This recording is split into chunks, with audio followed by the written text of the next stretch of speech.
Good evening, happy new year, and welcome to Wisdom Wednesday. I hope that each one of you has had a wonderful holiday season full of rest, hopefully, some peace, a lot of joy, laughter, good food, good hugs, good times with family. I am coming to you tonight very, very briefly, just to give you a word of encouragement and a message that I've called Focus, Faith, and Fear. I have had an amazing year in ways that are good and ways that are bad. Something when I was young, I think I have a son that's 10, and when I was his age, I was obsessed with synonyms. I was obsessed with knowing what words meant. And the word incredible stuck out to me because incredible sounds like a word that you would think means exactly what it means if you know what it means. But see, I knew what the word credible meant. I knew credible meant believable. So when I heard incredible, I was like, that means it's not believable. It couldn't possibly be true. I was a little precocious like that. And tonight we're going to talk about faith and focus and how fear impacts the focus that you should have. If this is your first time catching one of my lives, my name is Naomi. I go by the How To Chick. I'm a child of God, a wife, a mom, an attorney, a coach, a mentor, and a speaker. Most importantly, I believe you can do anything, but you can't do everything, and you have to choose wisely. And tonight, we're just going to talk a little bit about what happens when you shift your focus. This year has been a lot for a lot of people. A lot of people ended this year in spaces of grieving. And I spent a lot of time talking about that in October and in November and a little in December. But tonight, I just want to talk about the focus that each one of us takes the time to set intention, right? Most people do at the end of the year say, these are some things, whether you do resolutions or not. These are some things I'd like to do differently. These are some things I'd like to see show up in my life. These are some things that I don't want to see anymore. So, whether we call it setting intention, whether we call it goal setting, whether we do a vision board, or whether we call it setting resolutions, this is the time of year that many of us look at the things that we thought that we would have accomplished, the places that we are, and the places that we want to be. And we start trying to dissect how we got here. And for me, I was able to spend some time doing that. I got to go to a bookstore today with my journal and my Bible, and I had a good old time. And what I realized is that the biggest enemy of our focus is not actually busyness. It's not actually the lives that we lead that feel like there's never enough moments in the day or week or month or year. It's not how many obligations we have. It's the fact that our faith,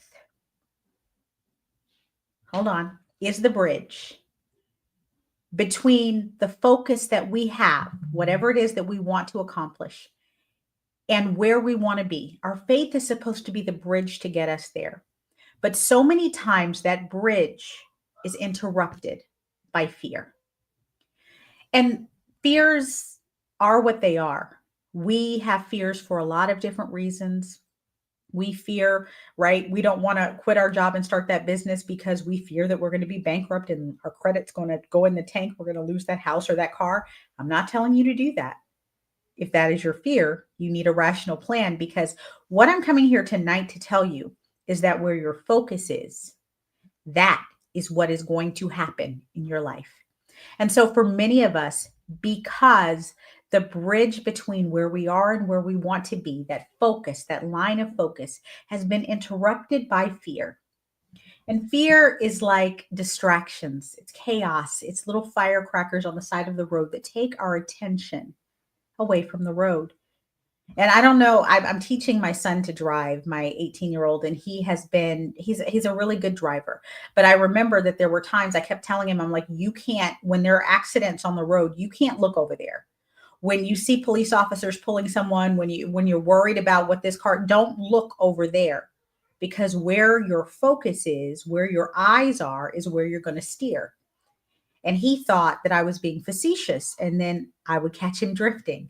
I'm like, keep your eyes on the road. Keep your eyes on the road. Keep your eyes on the road.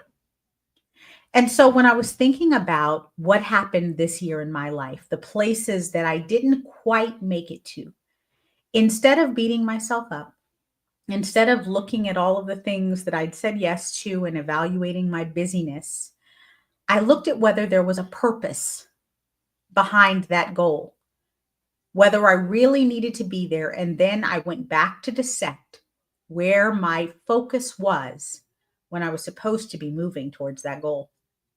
And I spent some time evaluating what happened, right? What came up, what distractions came up in that time.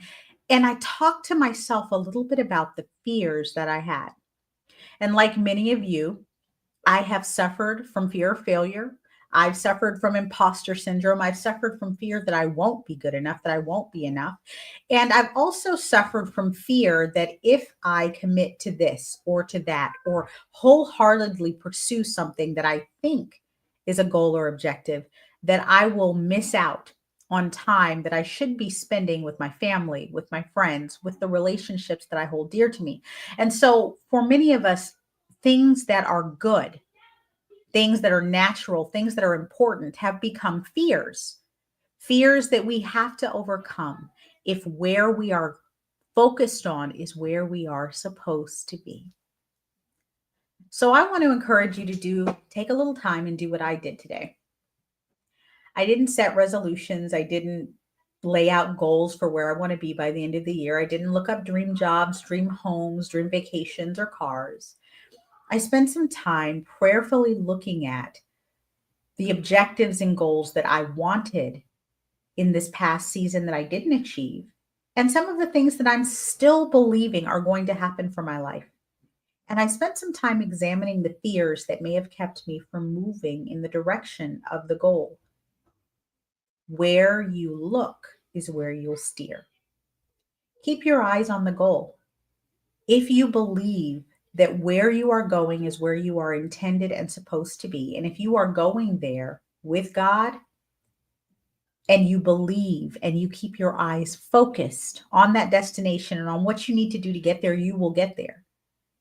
But if you've encountered derailment, if you find yourself so off course that you wonder how you got, where you got, it's time to examine the fears that have written the stories in your mind that have kept you playing it safe, that have kept you in a dead end relationship, that have kept you at that job that won't give you a raise or promote you, that have kept you living in the place where you feel stifled and misunderstood, that have kept you from becoming the version of yourself that you know that you are supposed to be. So it is New Year's Day. And while others are creating goals and resolutions, there are plenty of people who have dejectedly sighed as they looked at last year's and the year before's and the year before that.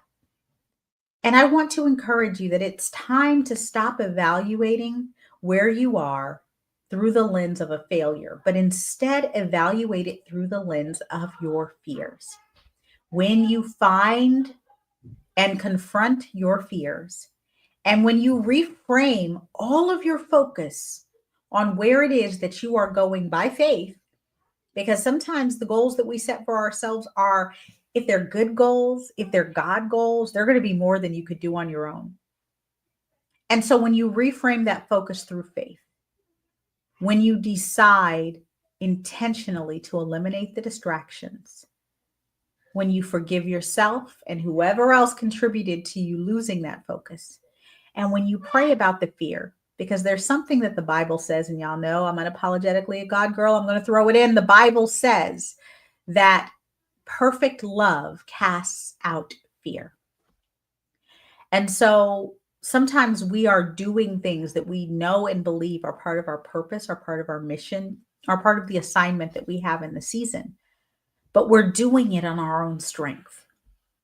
And we are believing that if we can't get it done, then it's not supposed to get done, forgetting that when God gives us an assignment, you guys have heard me say this a dozen times, He will always equip you for that assignment. And not only that, those fears, those concerns, those bills that come up, those relationship problems that come up, those haters on your job that come up, what will happen is if you are walking in an assignment that He has given you, you can cast those people, things, circumstances, bills, obligations on Him. And you can keep walking in purpose because what He said is, my yoke is easy and my burden is light. So I just came on tonight for a few minutes. I know it's New Year's Day. You're with your families. For some of you, inexplicably, our school district goes back tomorrow, but for many of you, you're still on break for a few more days.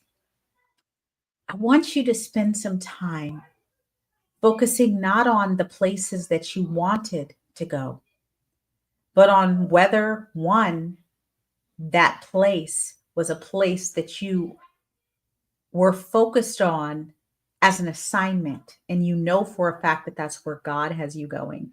And secondly, what were the fears that came up in the form of distractions that got you to where you are right now? And then reframe your focus. Focus on your goal, focus on God, and believe that He is going to give you what you need to get to wherever it is that He's taking you. I hope each one of you have a wonderful new year, that you enjoy the rest of your holiday to the extent that you have more holiday. I'll be at work tomorrow too. But I want to remind you that you can do anything and you can't do everything. And when I say choose wisely, I always mean let God do the choosing. Sometimes we can't make it to where we're going because we're holding on to where we are. Have a wonderful week. I hope to see you in the new year for Wisdom Wednesday as we talk more about goal setting, goal getting, and how to change your life. Have a wonderful evening, and I'll see you next week for Wisdom Wednesday. Good night.